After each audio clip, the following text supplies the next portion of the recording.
It is Monday, October 20th. This is The Warning.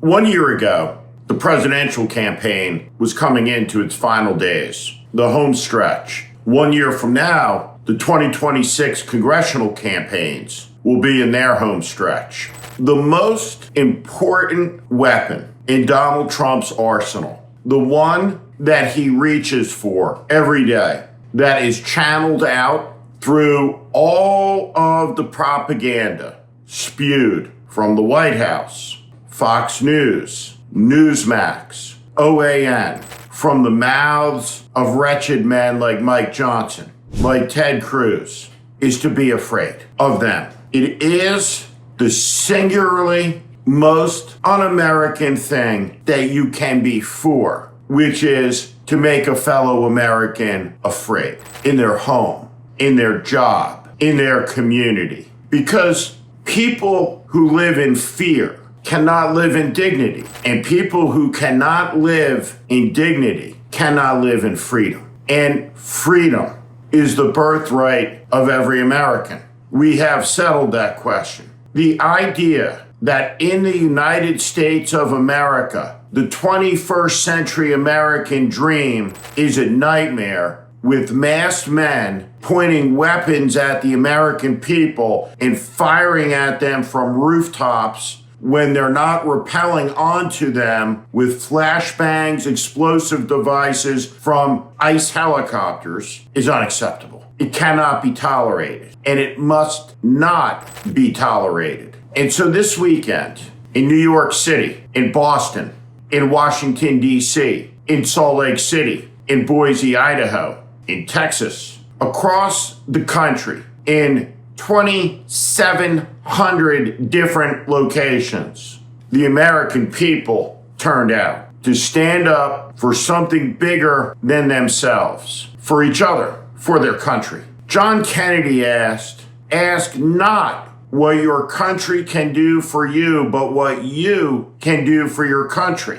And this weekend, people did something remarkable for their country. They announced together that we will not be afraid of you. And the people were not afraid. Instead, the people laughed and they danced and they wore inflatable costumes to point out the absurdity of the malice, of the menace, of all of the lies. Think about the sickness of Ted Cruz, of Mike Johnson, slandering millions of Americans who don't like the way they do their jobs as traitors, as terrorists. Hamas? Did this look like a Hamas crowd to you? What I've been urging is follow the money, cut off the money. And you look at this No Kings rally, and there's considerable evidence that George Soros and his network is behind funding these rallies, which may well be riots all across the country. And Soros is writing the check. And so I've introduced legislation called the Stop Funders Act that would add rioting to the list of predicate offenses for RICO. Why is that? Because it would let the Department of Justice use RICO, racketeering, to prosecute the money that is funding the anti-Semitic protests on campuses, the pro-open border protest in LA and other cities, and these No King protests. Anyone that is supporting rioting and violence, it lets you go after the money. And I'll tell you, there are more than 200 left-wing groups behind these No Kings rallies this weekend. They deliberately are blind to what each of the others are doing. That's part of how they avoid accountability. RICO is designed for precisely that sort of criminal enterprise. And so I believe the Senate, we ought to take up and vote on and pass our Stop Funders legislation. And I've urged both Pam Bondi at DOJ and Kash Patel at FBI, follow the money and prosecute those who are writing checks funding acts of violence, political violence or otherwise, across the country.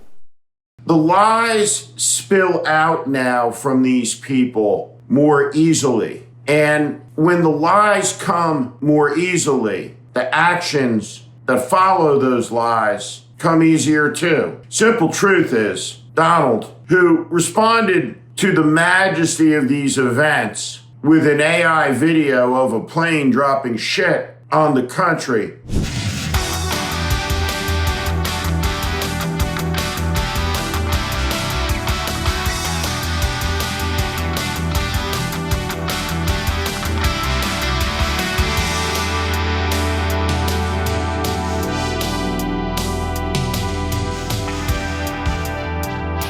even Donald appreciates he's failing. And getting the lowest common denominator to cheer by being an apologist for young Nazis, for stoking violence. All of these things are thin gruel. The farmers are going bankrupt. Prices are going up. Question is, what do you have to say to U.S. farmers who feel that the deal is benefiting Argentina more than it is them, they are Argentina's fighting for its life, young lady. You don't know anything about it. They're fighting for their life. Nothing's benefiting Argentina. They're fighting for their life. You understand what that means? They have no money. They have no anything. They're fighting so hard to survive. If I can help them survive in a free world, I happen to like the president of Argentina. I think he's trying to do the best he can, but don't make it sound like they're doing great. They are dying. All right? They're dying. The Trump presidency is collapsing, and his answer to it was, I'll point a gun at you. I'll drop shit on you. But here's the deal. Even Donald's bright enough to get this. You can't shoot everybody who is out protesting, and ICE can't haul all of us away. There is safety in numbers. And the antidote to fear is seeing the vast numbers that tell all of us we're not alone. And if we stand together, we will make it through this. That's the American way. And it's being tested right now. This weekend was a good one. Defiance is a good thing. It's an American thing. Let's practice more of it in the troubling and trying weeks and months ahead. Never, ever get on your knees and submit to either this vile man or his vile political movement. He's a fascist. And fascism is the enemy of freedom. He's un-American. He's an arsonist who tried to burn down the republic. And sadly, because power corrupts absolutely, he's found a lot of people that'll help him light the match. And we should remember all of their names, because when this ends, better days are ahead. And making sure none of these people ever hold a position of trust and responsibility again is at the front of the project to save America and to save the Republic. Because, as was pointed out by more than a few American presidents, we are and always will be the last best hope of mankind. I'm Steve Schmidt. This is The Warning. I invite you to join this community where I promise to be honest, blunt, and direct about what is happening in this country. America is in crisis. Follow and subscribe to this channel and on Substack. Thank you.